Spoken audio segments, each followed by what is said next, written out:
Ladies and gentlemen, the show will commence in 5 minutes. While you are waiting, please hit the like button and share the video link.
Please like and leave a comment, and share this video.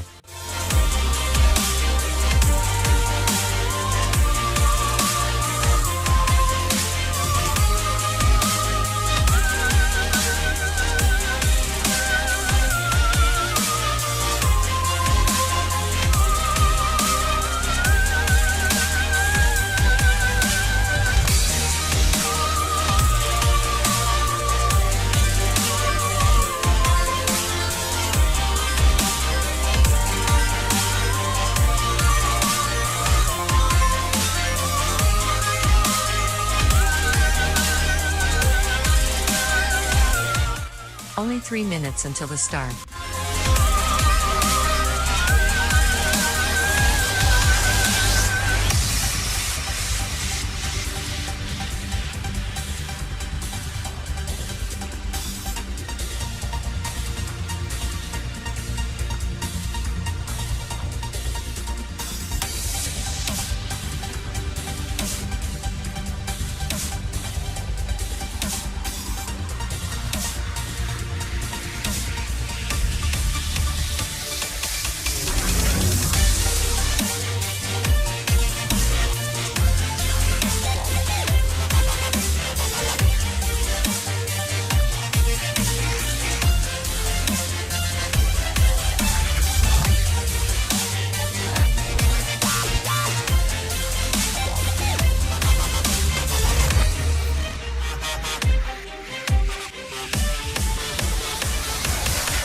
Only 2 minutes until the start.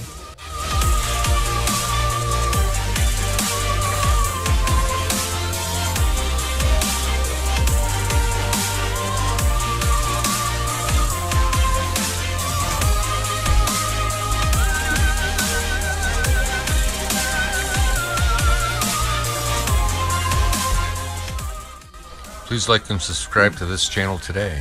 And don't forget to share it and hit that thumbs up. Thank you.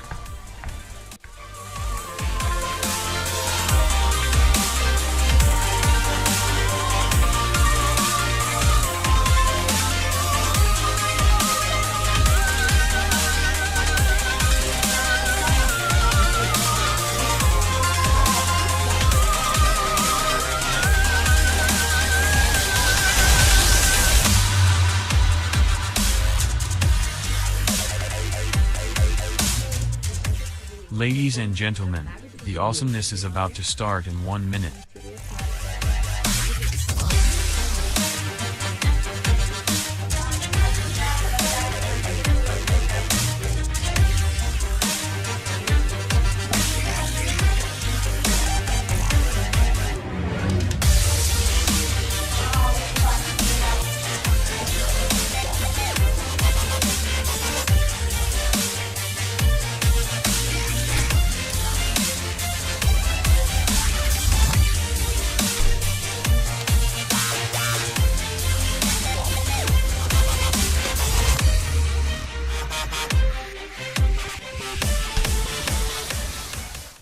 Ladies and gentlemen, the show is about to begin.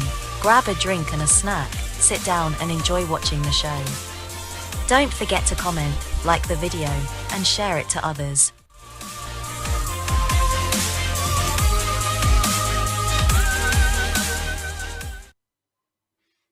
Hey, it's showtime. Well, that's loud. Sorry if it's loud to everybody.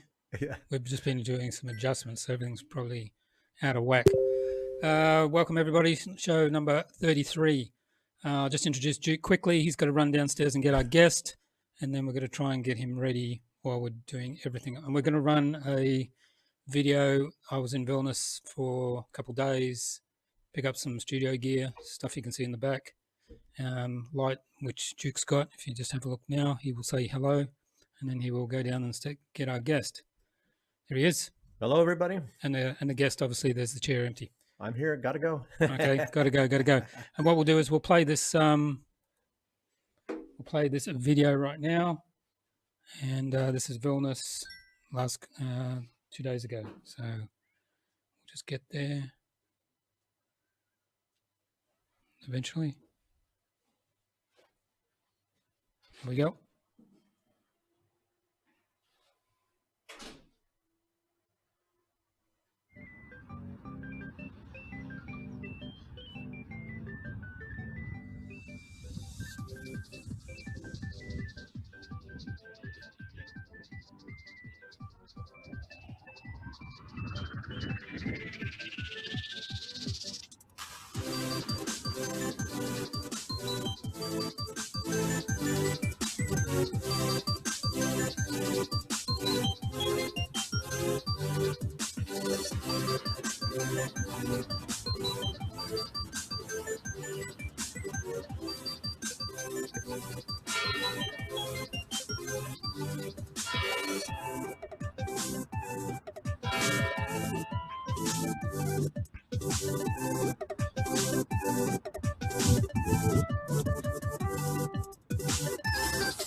This is the drive to the Belarusian border right now.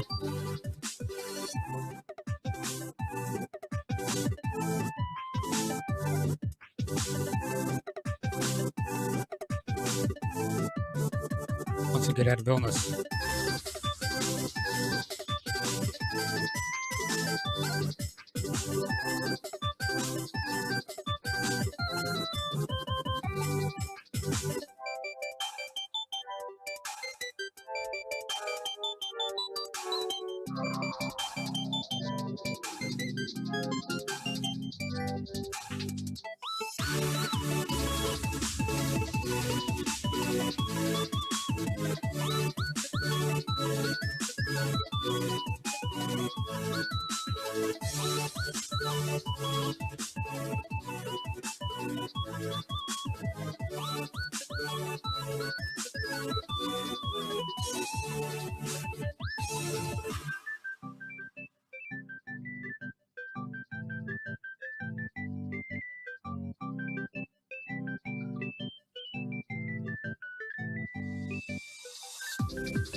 So this is the drive back to the Belarusian border.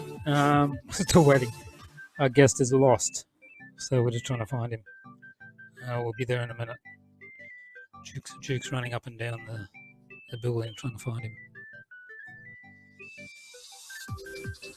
Sorry for the boring start. We'll be there very shortly.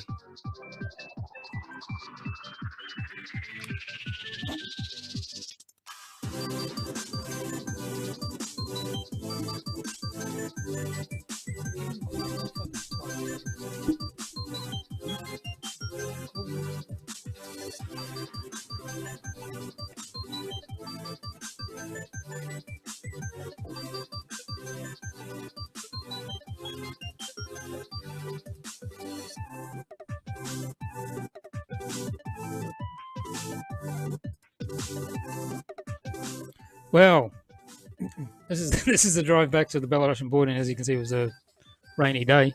Our guest is lost, so we're trying to find him. And as you can see, Duke's on his phone trying to get hold of him right now. But we'll get to start.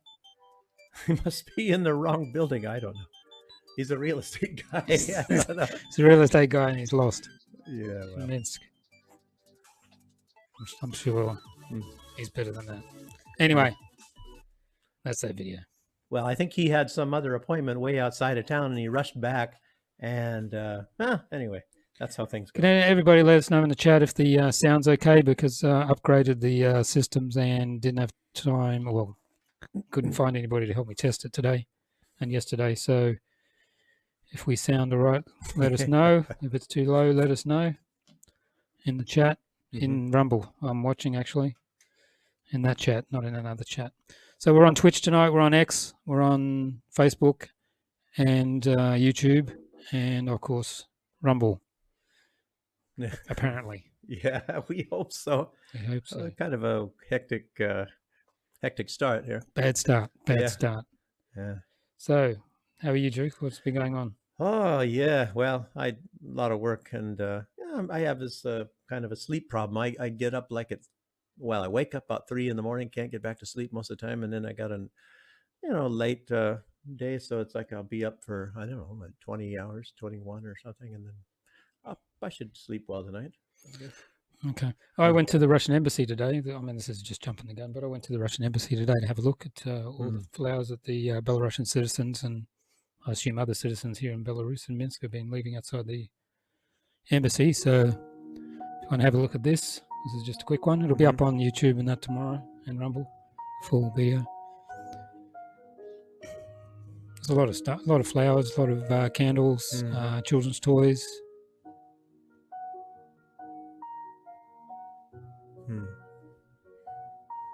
And we'll be talking about that later in the show. And we won't be able to do it on YouTube because we've got some videos which we can't play on there. So this is the Russian embassy in Minsk. A lot of rough videos. Can't play on YouTube, certainly not. And it's like discretion is advised, I guess, Yeah.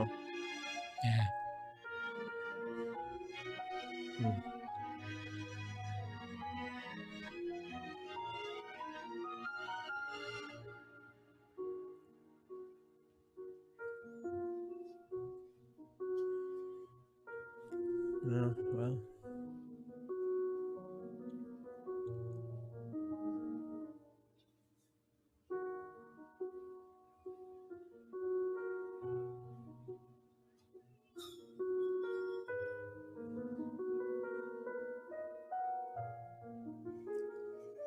So we'll talk about that later in the show. Well, we don't have our real estate guys, so maybe later is coming a little bit faster than we really were intending. So yes, it looks like it. Oh my God, yeah. Well, we can talk a little bit about a few other little things, and we got some videos, of course, and probably things that you can play on YouTube. At least, hopefully, we can play it. But I've got one from Belarus, from Gomel. Have you seen this one? This is a drunk guy. You mean a funny video, or is it? I mean, well, Oh, it seems to be funny. So this guy got drunk and he brought a horse home for his kid. Oh yeah, Try to get into the apartment. Was this in Belarus? Yeah, this is Gomel, yeah. gosh, Old Gomel, yeah. did I hear about that being in Belarus? Look, it's trying to get into the apartment there. There it goes. Yeah, it's a nice looking horse too. Yeah, I don't know where he got the horse from. Makes you wonder where they're going to keep it. You know, if they're living in an apartment building. His wife wouldn't let it in. Yeah. Fair enough. Fair enough. Yeah, see, that stuff even happens in Belarus. I mean, the guy might be a good candidate for like a head of state for a Baltic country or somewhere in the West, maybe for Germany, you know, because that seems to be what kind of leadership they have over there. Yeah. And just checking for sound. No one said anything, so it must be okay. And this is a couple of days ago. This is 81 years ago when this village was burnt to the ground, and we were just there. Yes, so a couple of days ago. Yeah, so there you go. That's 81 years ago. Yeah, I tell you, people, you know, if you haven't seen that video, at least to learn a little bit about, you know, what happened here in Belarus, and you know, if you're in the West, all you hear is things like Poland, Ukraine, this happened and that happened, Germany, and all this stuff, but you never really ever hear about Belarus. And Belarus lost 25% of its population in that war, and it's all from massacres and you know, a lot of people slaughtered, lots of villages just burned to the ground, everybody killed, and you know, putting them in buildings and burning it, and you know, a lot of things like that, a lot of atrocities. And it's a strange thing, you never hear about that in Belarus. You only hear about it from some other countries. And did you know hot showers are apparently bad for your health? They are. Yes. It's another climate change bullshit. I'll tell you what, that's one thing I can't give up. You know, I was in the Caribbean. You can see we're trying to fill up the show here or something. But go ahead, yes. No, I was in the Caribbean, and you know, I'll tell you what, you know, when you see people there that are used to, you know, like bathing in the sea or bathing in, I don't even think they have showers, but you know, then they get into like even a warm shower. Oh, they can't stand it. It's like they're burning. It's like their body is burning, and it's like that's just. Yeah, but I used to live in the tropics, and I used to have hot showers all the time because it brings your blood vessels out to the opens them up, and then you cool her afterwards. Yeah. There you go. If you live in the tropics, that's a hint. Yeah, works very well. Yeah. There you go. So, and more filling. More filling. More filling. Yes, we're trying to fill the.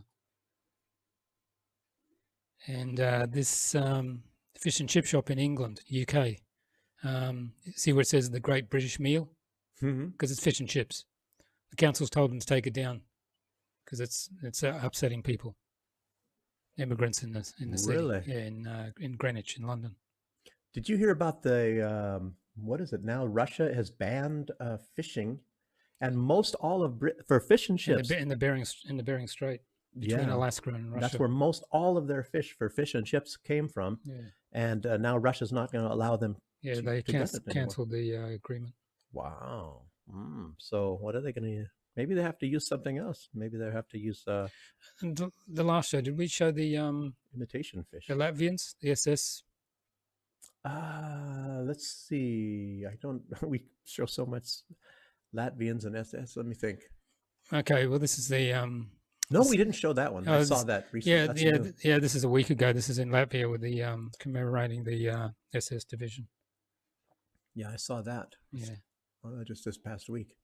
I mean, just a couple of days ago. Yeah.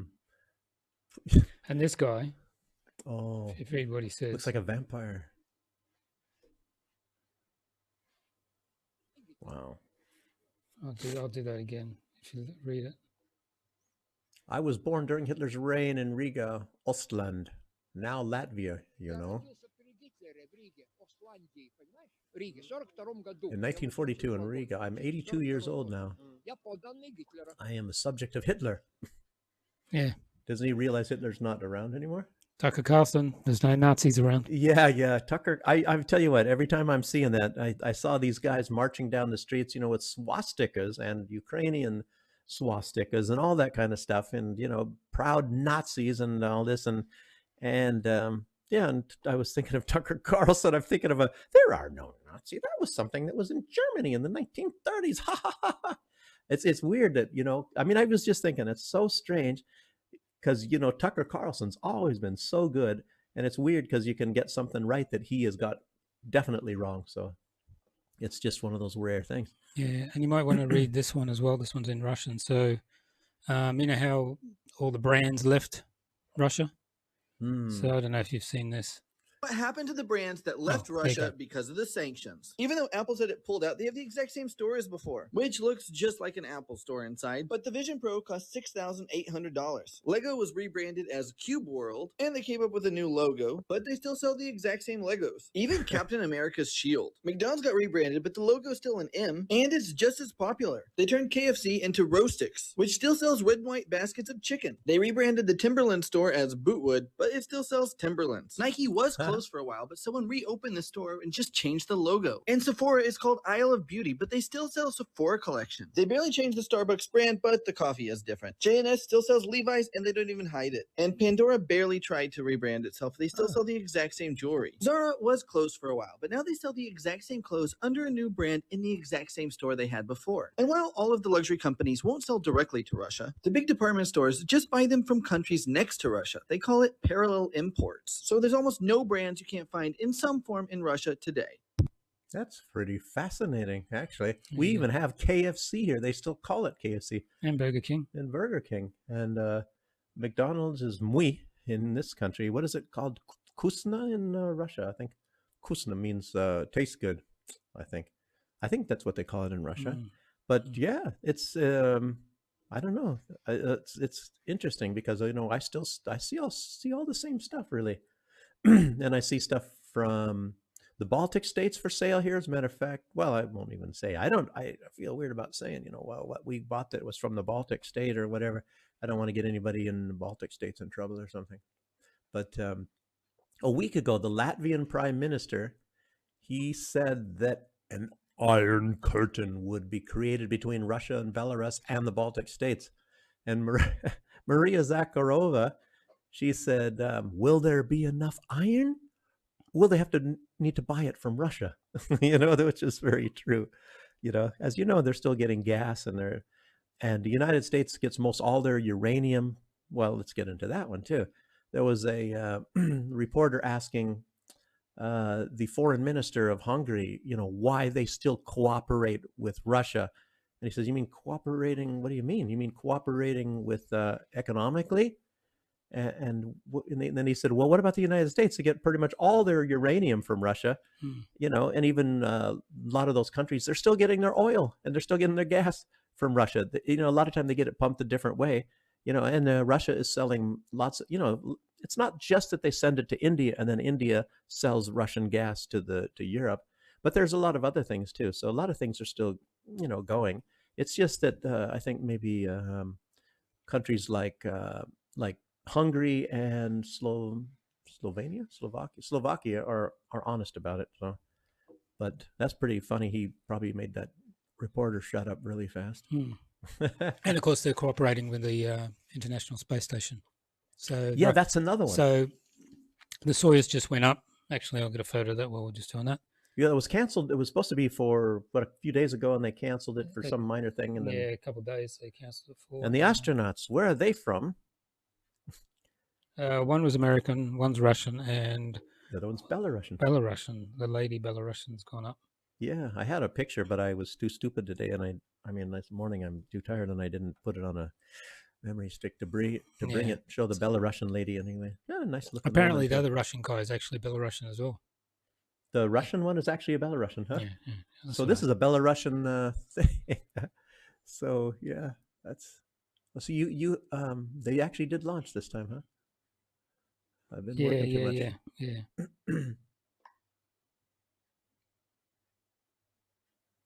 I've been working too much. So it's not like cancellations or Elon Musk SpaceX things or whatever. I don't know. It makes you wonder why everything goes so wrong in the United States. Everything with technology, Boeings or anything like that. Well, it looks like our guest is leaving. He said he thinks it's too late now. Well, I'm not sure what's going on. I'm going to go down. I'll leave you to just ramble on there about something. I don't know what you're going to do. Talk about. Okay, I'll try to ramble on. You can ramble on. Sorry, everybody, about this. Mm-hmm. The tyranny of live guests. Hey, I like your new light. Yeah. Yeah, this is going to be an adventure because I wasn't prepared for this really, so that's going to be fun. Yeah, there's a lot of exciting news, and as you all know, that the most exciting news is this thing about this crocus area, and that of course overshadows everything. And yeah, yeah, we're going to talk about that in the second half. So it's I can't be talking about it now. So let's talk about some of these things that I was actually looking at earlier today. Everything is just so filled up with this crocus thing because and it's mostly all of the news that we are going to talk about today, because anything else except for the price of hamburgers or something like that, it's the only thing that's interesting besides that. Yeah, well, okay, Israel. Well, let me air something. I'm if any of you have ever heard of the Lavon affair, that was in 1967, and that was during Israel's war with Egypt. And at the same time, you had the USS Liberty. That's also 1967. Lavon affair. It was about these terrorist attacks, and it was being done by Israel. And they were trying to blow up, like kill Americans in a movie theater. I don't know. Maybe I'm not allowed to even say this stuff on YouTube. I'm not allowed to say anything bad about Israel, even if it's true. But a lot of this stuff is like banned information. It was banned in the United States. You weren't allowed to, even the military people that were on the USS Liberty, and that was a ship. I think I've heard other people say it on YouTube, so I'm allowed to say that. There was a ship, and it was a spy ship in 1967, and it was listening in, and kind of monitoring the war between Israel and Egypt. And what happened was they, Israel got a bright idea in their head that they will sink this American ship to make it look like Egypt did it, so that America will come in to the war and they will also fight Egypt, with them or for them. And so they started attacking the ship. Previous to that, they were waving to the Americans on the deck, someone sitting out getting a suntan, and of course the pilots would wave to the people on the deck, and they would wave back. And then one pass, they didn't wave anymore, and then after that, they started. I think they even went as far as some went back, or they sent different planes, and they might have even painted over the markings on the airplane so it didn't say Israel anymore. And anyway, they were trying to sink the USS Liberty, and people were trying to get away in life rafts, and they machine gunned the life raft, and they're showing that it might still be in a museum in Israel. Where they show that proudly. And yeah, and I think the Americans were saying, we're under attack, blah, blah, blah. And there was they were sending planes, I guess America was. They had some planes in the air, and it was under the orders of, I believe it was the father of the late John McCain, who was the admiral. I don't know which fleet it was. I don't know, 7th Fleet or something. I'm not going to try to remember. But believe it or not, they even had a nuclear bomb on an airplane, and it was minutes away from dropping a nuclear bomb on Cairo. That was one of the few times in American history where they were going to use a nuclear weapon. But all that I'm trying to get to, you can try to read about that yourself, even though a lot of this is banned, and it's a sad point in American history. I'm trying to tell you that they had some of these terrorist attacks also going on concurrently, where I think they were trying to bomb a post office, and then once they're trying to bomb a movie theater. They're trying to, like I said, make it look like the Egyptians were killing the Americans in order to get the Americans on the side of Israel. And of course, that was some of the early days of Israel and the Mossad working. I don't even know if they called them the Mossad. I think a lot of people said, believe it or not, and I think they've even seen a logo, and they were called the Israeli Secret Intelligence Services. In other words, ISIS, which sounds like ISIS to me. Yeah, it was called ISIS at that time. So that's kind of an interesting fact. Like I said, you can find this logo somewhere out there on your own. And well, I won't go too far into this you know, because we're going to be talking about that. We have a guest later on starting at 9 o'clock, and we're going to be talking to this guest, and he's very well educated too, scientifically. So, I mean, about all of this kind of stuff. So we're going to be, you know, seeing how that works with the, you know, with the information. Also on this, we're going to air a lot of things. So, you know, I'm sure you'll all be into that. And it looks like our guest is here, but we might have to do some kind of checks a little bit and get everything ready. Maybe a little bit. Of course, I won't be doing the checks. I'll just be trying to flap my jaws and to fill in some time here. But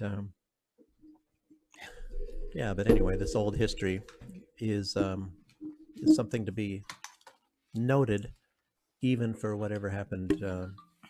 You bored everybody today. to death, have you? Hey, there he's back. No. He's back. You didn't do any tricks or anything? No. Okay, so I guess it's here. We can't do a sound check and all that sort of thing, so we're just going to do this on the fly. And let's see how it goes. And hello, can you just... I can tell you one thing. He smells good. Thank you. hang on. Smells better than me. I was working all day and with a bunch of animals. They don't smell very good, I'll tell you that. Hey, thank you so much. I went to Grodno. I was a little bit far away from Minsk. Oh, you were in Grodno? Yes. Holy So, moly. yeah, I have to drive. When you texted first, I was a little bit 45 minutes away from here. So I was driving so fast just to reach here. Mm-hmm. Yeah. There you go. Okay. So here we are. This is Babu Jallow. He's now into real estate in Minsk, and hopefully he can tell everybody about what's going on here and what's available. Mm-hmm. Yes. Thank you so much, Duke and Dave, for having me today. I'm really sorry I came late. Yes. As you know now, I'm now into real estate in Minsk. We say in Belarus in general, because we are not just selling properties in Minsk alone. Possibly we all know that real estate is now getting higher on the market, and people are buying a lot. You know, the concept of people saying that Belarus is not a very good place to do real estate. Actually, this was what I was told first, but you know, I got to give it a try, because I've been in the real estate industry for like almost 11 years now, and I know exactly when the market is good or bad.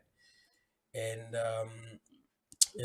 in Belarus here, honestly, real estate is really going high. It's going good, and properties are really cheap here, really cheap. Mm-hmm. You know, mostly you go to most of these properties in close to Minsk, like all these old houses. Most of them call them flipsters. You know, where you buy a house and then, you know, really very cheap, and renovate it and sell.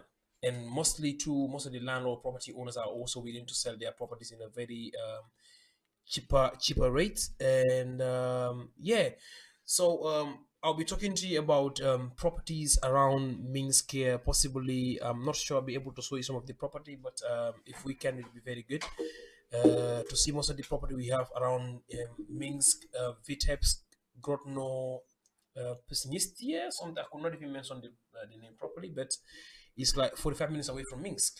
You know, now that we have venture into this, now we are also inviting like most of our international foreign partners from around the world. They are all interested, because when I came first in it, you know, I saw a property that I bought for like nothing less than $9,000, and this we bought this property for $9,000, put almost like $26,000 in it. We were able to make a sales on it of for like $80,000 to $90,000. Wow. Yes. You know, all these properties, you see, sometimes you go to most of these property owners, they are selling like the maximum might be like $20,000, and you buy this for $20,000, put like $15,000 on it, you can sell it for like $150,000. Mm-hmm. Yes, and people are buying it. And one thing about also Minsk, Belarus now, is the government is really pushing most of the people of the city to be able to go to most of these mini towns and villages. So there is a great opportunity for most of even Belarusians and most of the foreigners who are also joining us here in Belarus to buy property. Is even the high time, because according to the statistics of real estate in market in Belarus now is close to 38%. You mean they're trying to get people out of, well, already that, you know, Minsk is already a lot of, yes, you know, very populated, and they're trying to spread out into the provinces. You mean, right? Getting more and more people to move out there. Yes. Yeah, Yes. yeah, because everybody's trying to move in, and for a lot of people out there, any Western type people, they have these villages set up now Yeah. outside of Moscow, Yeah. and American villages and things like that. And a lot of people over there, if you have some kind of a plan in your head, and a lot of people would want to move here because we have the traditional way of life. They're not LGBT kind of stuff and all Christian that. family values. Yeah. Yeah. Yeah, there's a lot of things. I mean, it's everybody gets surprised when they come over here. Well, honestly, I met some American groups actually in going towards Prisnistia. I could not mention the name properly, but yeah, it's 45 minutes away from here where I bought this empty land. Let me say, it has a building though. It's an old property.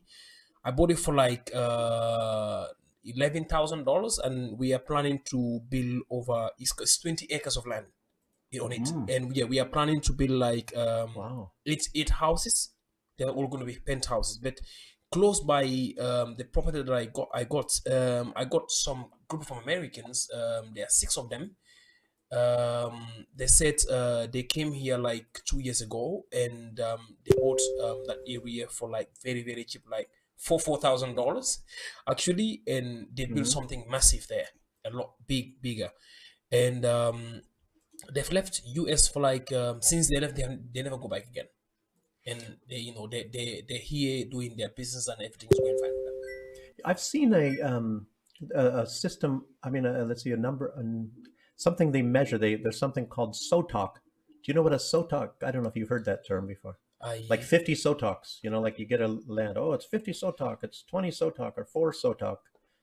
Like a lot of these properties, like if you buy a house in Minsk, sometimes it's only I don't even know if it's 4 SOTOC or whatever, but they're smaller pieces, and then you get further out and it gets bigger, and I don't know. Well, I have not heard about it yet here, but the area I'm living in, Maxima Bogdanovicza, there is a small historic, I could not say historic, but these are houses that have been there for many years, and most of the owners are trying to sell them, and in Belarus, I think people are now coming to Minsk, we can see, and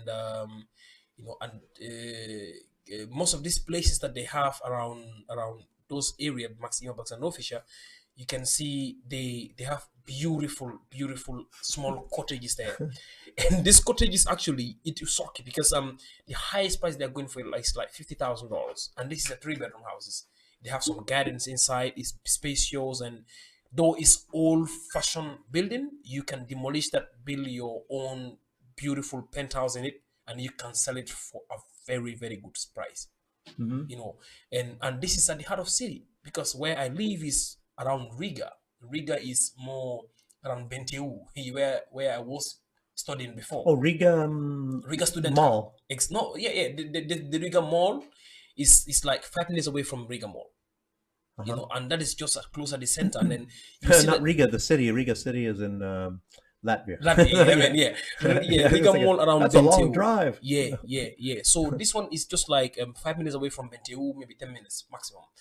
And they're selling 3-bedroom cottages for $50,000, $45,000, $35,000, $25,000. I saw once there was a piece of land, I guess you could say, but there was a house that burned down on it. This is an unbelievable price. It was 50 SOTOC, which I think that's 50,000 or 5. I don't know. It has something to do with meters. Maybe it's 5,000, more than 5,000 square meters. Anyway, it's a big piece of. It's not like a piece of land where you can have a big farm, but you can have a huge yard. A big house and a huge yard as well. And it was like 50 SOTOC, but you can't even believe it. You have to actually get rid of this old house that burned down. It wasn't even a huge house, so it wasn't that bad. But the whole thing, I think it was like $500, or no, that one was $1,000. But I've seen another one where some roof collapsed on some house and by some other city, and I don't know how much land, I can't remember, but it was $500 for a piece of land.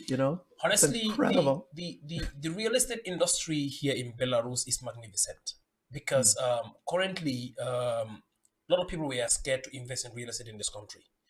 And you came to understand, because I've tried to connect to most of the real estate partners here.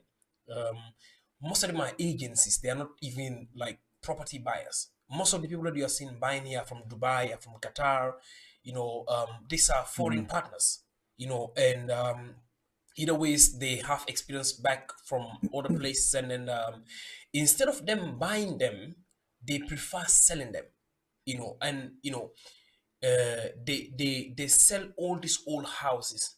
They are too scared to invest into these properties, but not understanding that investing into these properties will give you more value than selling it at its initial price. So they instead have this we call it management agreement with the property owners. So now, if there's a license in this country, like we call a special license, like you have to find out if you are a real estate agency in this country. So if you want to sell service, for example, you have to get this real estate license, where you have to partner with the property owners, you have to partner with other, maybe possibly government bodies who own these properties. Then you can render the service to them. But you cannot actually buy or sell them and receive commission directly. So the real estate system in here with the locals is really, could I say, outdated actually. Because okay, when I came in, I was asking about the real estate organization system. I want to join them. I want to say exactly what they do. Despite we have some other people that speak English actually, and a lady of a lawyer who is also working as a real estate lawyer was like, "Why do you need this?"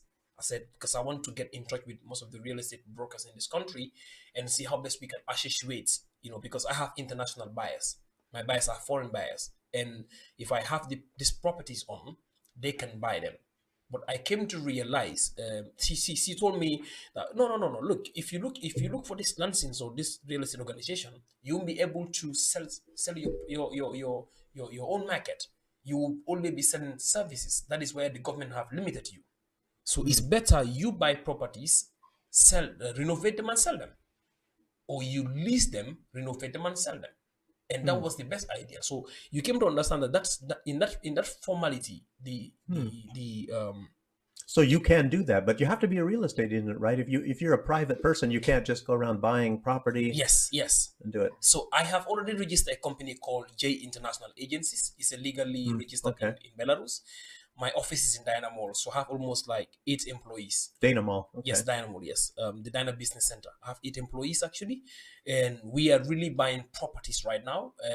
Recently, we spoke with Dana Holding, which is Minsk actually. That's huge. Yes, yeah, we are having a contract with them possibly tomorrow, closing our biggest contract with them, because they were so excited to have the first foreign investors in real estate in this country to sign a contract with.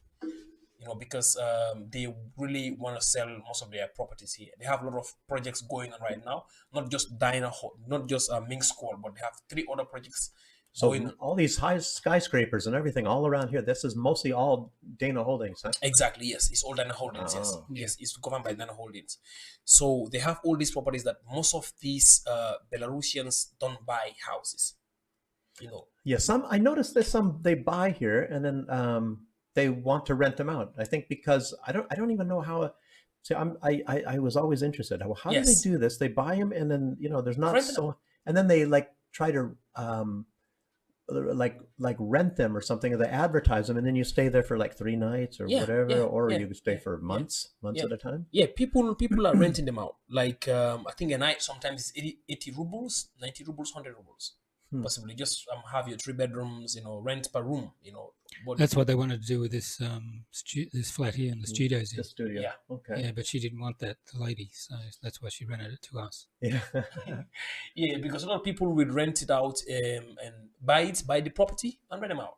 Most likely, it's just like our real estate agencies. When we buy this property, for example, we will rent it out because we don't need it to be able to be on our name just like that. We just have to rent it and make a profit on it. But most of these people are individuals. And Belarusians, I came to understand that the benefits for them is the government has pumped so much billions of rubles in banks. They can get loans and pay these loans into 50 years.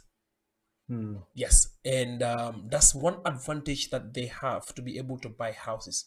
And typically I went to buy a car for my business actually, and I was given options. They said if you have a company in Belarus, we can give you a loan. You can get the car for a loan for 2 years. You don't need to buy it. You just need to pay it monthly for 2 years. Yes. So if you are not a Belarusian, you have to buy cash. If you don't have a company or a business going on here, legally registered here, you cannot take a loan. So you see the benefits of them, or the importance of you know, building real estate in this country in the next 5 years is going to go high. Currently, it's 25 point something.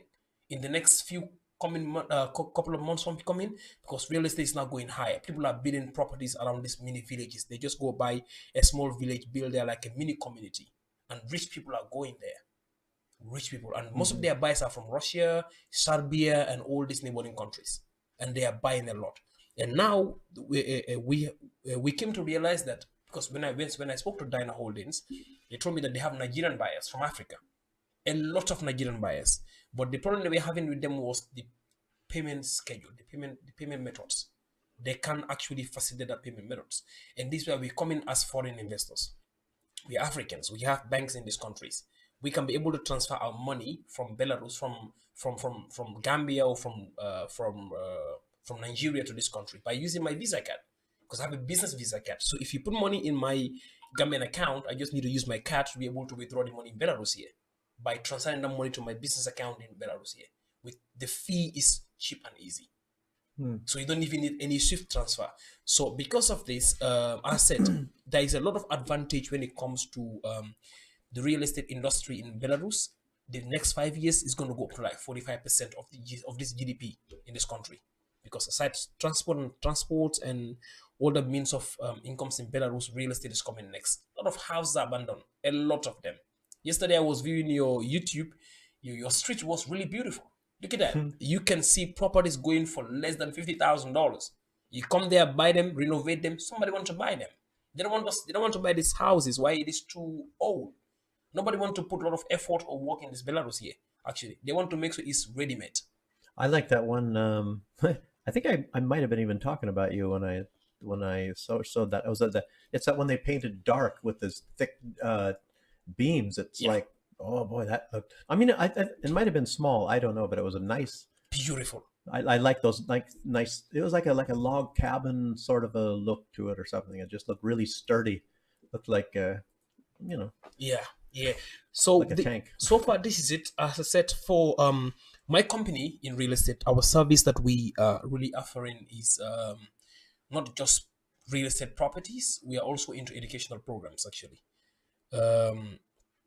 For sure that we are currently hitting harder in the real estate market industry. We actually are buying more and more, because this is the high time to buy more, because in few years the market will be very detectable, and then you will see that investors will be willing to invest. And as foreign companies, we have a lot of them. As I said, instead of most of these Dubai partners, we have a lot of them here. Dyna Holdings has Dubai partners. And there is another company again that has Dubai partners. There is a lot of offices in Dyna Business Center, have a lot of Dubai companies. And now Chinese market is also coming a lot. Oh, huge. Yeah. They are into more electronics, vehicles, and all these cars, import and export of everything. The market is really trending. So talking about China too, making import and export from China is really also very, very, very easy now, because they have that free trade between them and China. So you can see that the real estate industry currently is really welcoming, because we having foreign comments every day, every time. Africans are coming here all the time. There is a lot of strong relationship. I came to realize that Belarus has a partnership in Nigeria in vehicles. Most of these military trucks are produced in Nigeria and sent to Belarus. Yes. So you can see they have a longer relationship, a very strong relationship with Africans. So people are willing to come here, stay, live, establish their businesses, and also rent them out. Belarus, half of their whole population are dependent on rent. So when you buy, even if you don't sell at immediate effect, you can buy, renovate, and rent it out. Before a couple of years, you can flip the money back. Yeah, the guy that wanted to rent this apartment from the lady, he was renting 5 others and renting them out for one night and places like that. Oh. Yeah. Because couples can come for the night and all that sort of thing, That's because they it, can't do it because they're living with their parents or whatever. Yeah. When the first time I came to Minsk World, I can't remember how I started talking to some guy, but that's what he was doing. He's from some other town. I don't know if his girlfriend is definitely she's not from Minsk. And yeah, they were meeting here and staying for like, I don't know, 3 days or a week or whatever, and staying in a apartment here in Minsk World. They were renting it. So. Yeah, it's really something else. I think here, one thing I understand is property rental is good, because my own place, I'm paying like $550, 3 bedrooms. And this is a very strategic location. Imagine the landlord, the property owners is getting like, let's say, maybe $5,000 to $10,000 yearly from me, and imagine if you buy a property for like 10,000, put some 10,000 extra, maybe 20,000 on it, and value this property for like 3 years, get furnish the place really good. You can rent it for like $700, $800 monthly. Wow. And before a year or 2 or 3, you can get your money back, your ROI, back, and sell the property again. So you get your ROI from buying and investing into the property, and again, you sell the property and have more return in investment again. Yeah, if you get Belarusians renting, it's probably very good, because these people are a lot better behaved than, for example, if you're gonna do this in the States or the UK, you might get a real shock, and your place will be completely trashed if you got a lot of nice furniture that's going to be all, somebody taking a knife and cutting it all up. They don't do that stuff over here, the Belarusians, which is a very good thing. So it's like, yeah, we've even rented a few places. We were staying living actually in Baranovichi, and that's like an hour and a half, depending on how you travel, train or by van or something like that. It's an hour and a half away from here. It's halfway. It's actually kind of right in between Brest and Minsk. So we lived there. And yeah, so when we came here, sometimes we stayed for a weekend. You can come here for a day and then, catch a van or a train and go back also on the same day if you want. Some people maybe even work. They live in Baranovichi and work in Minsk. But anyway, we stayed, like maybe one night, maybe 2 or something, and we rented some place, Trust me, we have a lot of foreign people in this country. They want to rent. I don't know, my first conversation, I think my first live show here, I said this about, I said, when I came first, it was difficult for me to get an apartment, because property owners don't trust most of, they don't trust foreigners here, giving them their houses, almost only those that had the courage to travel out from the country and, got the guts to be able to, rent out to foreigners. Because now, most of these foreigners who are coming to study, some of them are rich students, some of them are, they can just afford only to stay in hostels. But when I came first, I live in the hostel. I live in the hostel to see exactly how it looks like. A week or 2 or 3 hours, I was there. I was like, no, this is not a place for me to live, actually. So, but you came to realize that a lot of people from the hostel want to leave. They want to have their own apartment. They want to live comfortable. They want to live a very conducive life. They want to live in a place which is luxury, but they cannot get this place actually. Why? Because it is, it have too many cockroaches inside. And sorry to say this, though, but cockroaches? Really? Yeah, cockroaches. In hostels. Yeah, actually, you got that. But they want to leave and have an apartment, but now they don't have the access. They cannot meet most of these real estate owners, because some of them are Belarusian agencies and they don't speak English actually, or maybe it's too difficult for them to get a place, or maybe they get a place in Minsk World here, which is very, very expensive, like $1,000 monthly. These are students actually, and maybe some of them want the place close by their universities and stuff like that. This is where we come in as foreign investors, as foreign real estate owners. We buy these properties, we renovate them, we rent them, or we lease them. Sometimes we rent ourselves. We rent like a long time, 3 years from the owner. pay them 3 years rent, renovate the whole properties, and then give it out for rent. Yeah, we have the apartment we live in. We own it. It's 84 square meters, and it's a Stalinka, built in 1934, so really good quality. And there's always around somebody's pinning up these things. We want to buy an apartment here. We'll pay a high amount of money and everything like that. Yeah. We see these things all the time, like say people begging to buy your apartment and all that sort of thing. When I went to buy my first apartment, I went along with my my business partner Paul.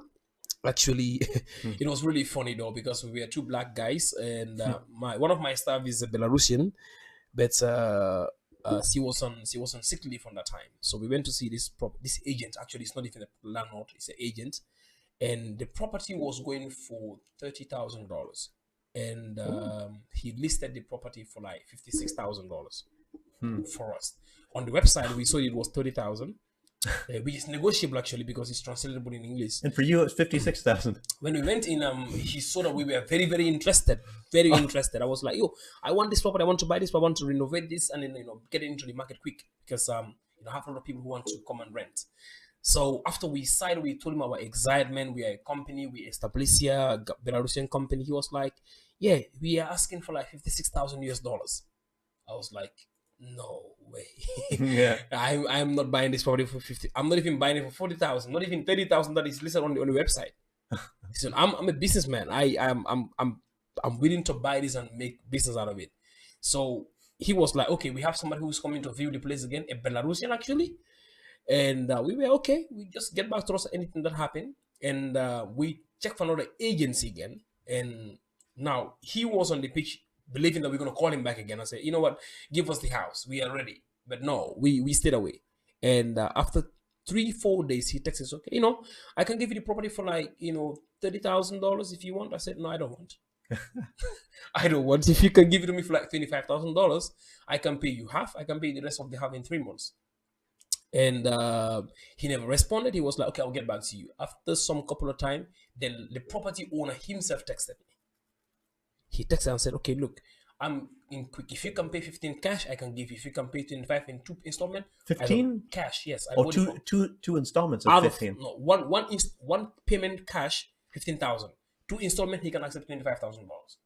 Why not? I went for 15,000. I pay cash. Mm-hmm.